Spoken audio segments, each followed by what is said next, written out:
Hi hello welcome all எல்லோரும் எப்படி இருக்கீங்க? இது வந்து இப்போது நீங்கள் இருக்கக்கூடிய கரண்ட் சுச்சுவேஷன். ஸோ இந்த பாஸ்ட் லைஃபோட எஃபெக்டாக என்னவா இருக்கிறது, இப்போ இந்த கரண்ட் சுச்சுவேஷன் ஏன் உங்களுக்கு இருக்குது, அதுலேருந்து எப்படி நீங்கள் வெளியே வரணும் அப்படிங்கிறது தான் பார்க்க போகிறோம். நம்பர் 1, நம்பர் 2, நம்பர் 3 3 நம்பரில் ஏதாவது ஒரு நம்பர் சூஸ் பண்ணிக்கோங்க.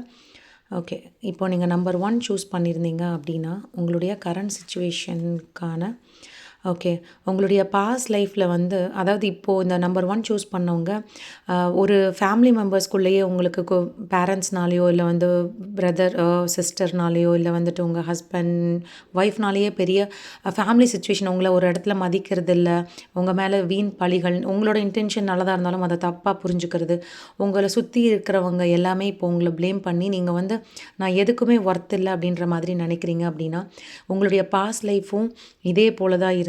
அதாவது வந்து உங்களுடைய இப்போ நீங்கள் இருக்கிறது ஃபுல்லாக கார்மிக் ரிலேஷன்ஷிப்குள்ளே இருக்கிறீங்க. ஸோ இதை வந்து நீங்கள் இப்போது கட் பண்ணணும், இந்த இதை வந்து நீங்கள் கட் பண்ணணும் அப்படின்னா நீங்கள் ஃபஸ்ட்டு உங்களோட செல்ஃப் லவ் நீங்கள் எடுத்துக்கோங்க. செல்ஃப் லவ் எடுத்துகிட்டு இப்போ யார் சொன்னாலும் அதை நீங்கள் மனசில் எடுத்துக்காதீங்க. உங்களுக்கானது உங்களால் எல்லாமே பண்ண முடியும். உங்களோட இன்டென்ஷன் நல்லாயிருக்கு, மற்றவங்க தவறாக புரிஞ்சுக்கிறாங்கன்னா புரிஞ்சுக்கட்டும், அதை நீங்கள் லெட் கோ பண்ணுங்கள். அதை முதல்ல மனசுலேருந்து உங்களை ரிலீஸ் பண்ண சொல்கிறாங்க. ஸோ இப்போ நடந்துட்டுருக்கிற கரண்ட் சுச்சுவேஷனுக்கு காரணம் உங்களுடைய பாஸ்ட் லைஃப்லேயும் இவங்க எல்லாருமே பாஸ்ட் லைஃப்பில் இருக்கக்கூடிய இவங்க தான். நீங்கள் கொடுத்த வழிகள் உங்களுக்கு திருப்பி கொடுக்கறதுக்காக இருக்காங்க. ஸோ ஃபர்கிவ் பண்ணுங்கள் அவங்கக்கிட்ட. மன்னிப்பு, அதாவது அவங்க சோல் கிட்ட டேரெக்டாக போய் மன்னிப்பு கேட்க வேண்டாம். அவங்களுடைய சோல்கிட்ட தெரிஞ்சோ தெரியாமலோ வந்து உங்களுக்கு நான் ஏதாவது தவறளிச்சிருந்தேன்னா என்னை மன்னிச்சிடுங்கன்னு சொல்லிட்டு சோல் லெவலில் அவங்கக்கிட்ட மன்னிப்பு கேளுங்க. அவங்களோட எதுவும் உங்களை எஃபெக்ட் பண்ணாமல் பார்த்துக்கோங்க. அப்போ தான் இந்த சுச்சுவேஷன் உங்களை மாறும். ஸோ அவங்க வந்து உங்களை மட்டப்படுத்துகிறாங்கன்னா என்னால் எதுவுமே முடியாதுன்னு நீங்கள் டவுன் ஆகிட்டிங்கன்னா அதை நீங்கள் கண்டினியூ பண்ணிட்டு போவீங்க.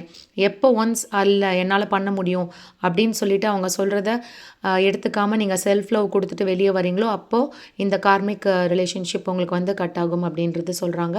நீங்கள் நம்பர் 2 சூஸ் பண்ணியிருக்கீங்க அப்படின்னா ஓகே, இதுவும் ரிலேஷன்ஷிப் சம்மந்தப்பட்டதாக இருக்குது.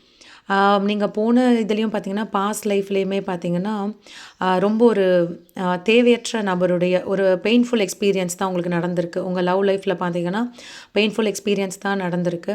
ஸோ உங்களை ஏமாற்றப்பட்டு இருக்கீங்க. ஸோ அதனால தான் வந்து இந்த ஜென்மத்தில் உங்களால் வந்து உங்கள் பார்ட்னரை உங்களால் ட்ரஸ்ட் பண்ண முடியல. உங்கள் கூட இருக்கிறவங்கள உங்கள் மேலே அன்பு காட்டுறவங்கள உங்களால் ட்ரஸ்ட் பண்ண முடியல. ஒருவேளை அவங்க இன்டென்ஷன் தப்பாக இருக்குமோ, அவங்க உங்ககிட்ட நல்ல விதமாக இருக்காங்க, எது பண்ணாலும் நீங்கள் குற்றம் கண்டுபிடிச்சிட்டு இருக்கிறது காரணம் உங்கள் பாஸ்ட் லைஃப்பில் நீங்கள் ஏமாற்றப்பட்டது தான்.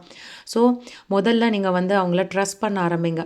உங்களை சுற்றி இருக்கிறவங்க உங்களுக்கு நல்லது தான் சொல்கிறாங்க அப்படிங்கிறத புரிஞ்சுக்கோங்க அப்படிங்கிறது நம்பர் 2 சூஸ் பண்ணவங்களுக்கானதாக இருக்குது.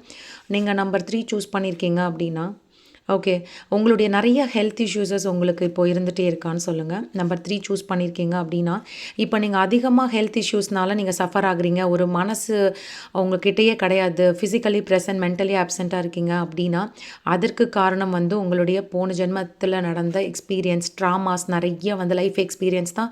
அது இன்னும் உங்களை விட்டு போகல, இன்னும் இறுக்கி பிடிச்சிட்ருக்கீங்க. சின்ன வயசில் நீங்கள் பட்ட கஷ்டங்கள், அவமானங்கள், அது எல்லாமே பிடிச்சிட்டு இப்போ இது பண்ணிகிட்ருக்கிறனால தான் உங்களுக்கு வந்து இந்த ஹெல்த் இஷ்யூஸஸ்க்கு காரணம். ஸோ இப்போ நீங்கள் வந்து செல்ஃப் ப்ராக்டிசஸ், யோகா எடுங்க, மெடிடேஷன் பண்ணுங்கள், ஒரு எக்ஸசைஸ் பண்ணுங்கள், உங்களோட செல்ஃப் கேர் எடுத்துக்கோங்க. நம்பர் 3 சூஸ் பண்ணவங்க உங்களை நீங்கள் டேக் கேர் பண்ணிவிட்டு எவ்வளோ நாள் ஆச்சு, உங்களுக்குன்னு விஷயங்கள் பண்ணிவிட்டு எவ்வளோ நாள் ஆச்சு? என்னடா வாழ்க்கை, ஏதோ காலையில் எந்திரிக்கிறோம் நைட்டு தூங்குறோன்னு இருக்கீங்களா? அப்படி இருந்தீங்கன்னா நீங்கள் இந்த ஹெல்த் இஷ்யூஸ் உங்களுக்கு சரியாகணும் அப்படின்னா முதல்ல நீங்கள் வந்து உங்களுடைய நல்ல சத்தான உணவுகள் எடுத்துக்கோங்க. உங்களை நீங்கள் பார்க்கும்போது கண்ணாடியில் பார்க்கும்போது உங்களுக்கே ப்ரெசன்ஸ் வந்து க்ரூமிங் நல்லா இருக்கணும். அது மாதிரி மாற்றிட்டு நீங்கள் செல்ஃப் ப்ராக்டிஸ் எடுக்கும்போது இந்த கரண்ட் சுச்சுவேஷன்லேருந்து நீங்கள் வெளியே வருவீங்க. ஹோப் யாருக்கு எப்படி ரீடிங் ரெசனேட் ஆச்சுன்றதை எனக்கு கமெண்ட்டில் சொல்லுங்கள். உங்களுடைய இந்த ரீடிங்க்கான எனர்ஜி எக்ஸ்சேஞ்ச் வந்து உங்களுடைய லைக் அண்ட் சப்ஸ்கிரிப்ஷன்ஸ் தான். வாழ்க வளமுடன்.